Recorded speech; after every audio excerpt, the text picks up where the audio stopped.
In 1945, the victorious Allied powers redrew the map of Europe. With a few strokes of a pen, national borders shifted hundreds of miles, instantly displacing millions of people from land their families had lived on for generations. Inside the conference rooms of Yalta and Potsdam, a harsh mathematical trade was negotiated. Germany forfeited its eastern territories. Poland ceded its eastern half to the Soviet Union, and in return received those former German lands in the West as physical compensation.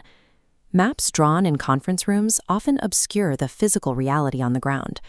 To see what this population shift actually looked like, we have to zoom in on a single coordinate, a 700-year-old German resort town called Arnswalde. By early 1945, Arnswalde sat directly in the path of the Red Army's Vistula-Oder offensive. The German military concentrated a heavy garrison here to protect the route to the Baltic ports, resulting in a brutal fight. When the guns stopped on February 23rd, roughly 95% of the town's infrastructure had been leveled.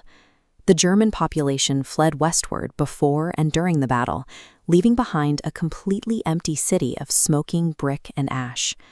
Under the new border agreements, this shattered landscape was handed over to the Polish administration and renamed Choszczno. Poland had inherited a literal ghost town. It was a demographic vacuum that posed an immediate existential question. How does a nation build a functioning society when it starts with nothing but ruins? The first Polish settlers arrived in mid-1945 to a deeply hostile environment. The physical infrastructure of the resort town was gone. They stepped off trains to find only skeletal remains of buildings isolated in the mud and snow. The psychological reality was just as grim. Settlers reported finding unburied bodies among the wreckage, and the only signs of recent life were Cyrillic messages left on the walls by Soviet troops, cursing the dead German cities.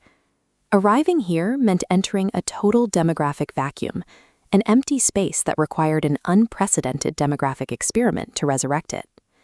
This map visualizes the migration patterns that created the Choszczno settlement mixture. Following the red arrows from the Soviet Union, we see the first major influx, the Eastern Repatriates, who made up about 30% of the new population. These were the Kresy Poles.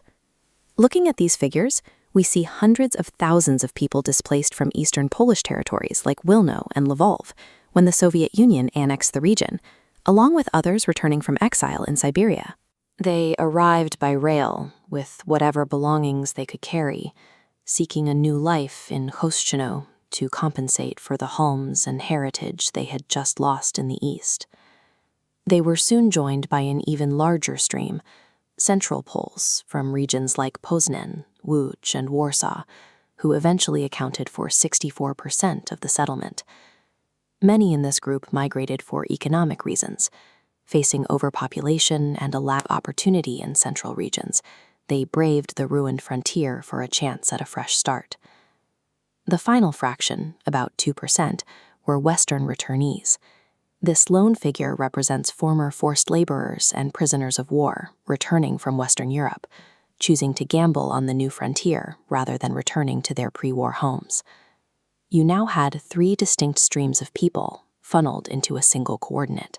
They spoke in different dialects, carried different wartime traumas, and held different traditions, making a massive culture clash in the middle of the rubble almost inevitable. The sheer scale of the destruction left no room for division.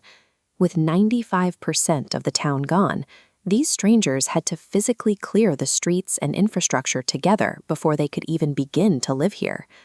There was a bitter irony to the work.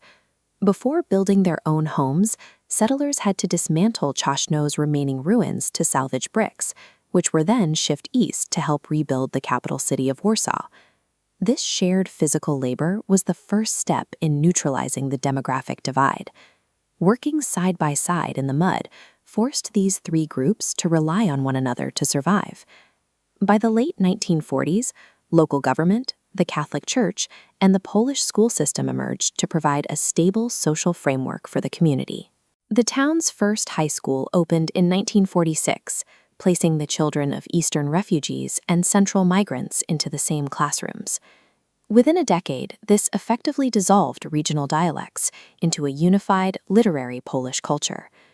The shared struggle of clearing the ashes of a dead city is what eventually forged a unified identity out of these three separate populations.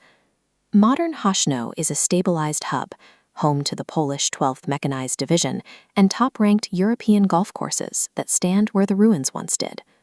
Zooming back out to the macro map of Europe, the geopolitical decisions made in 1945 look very different through the lens of this town.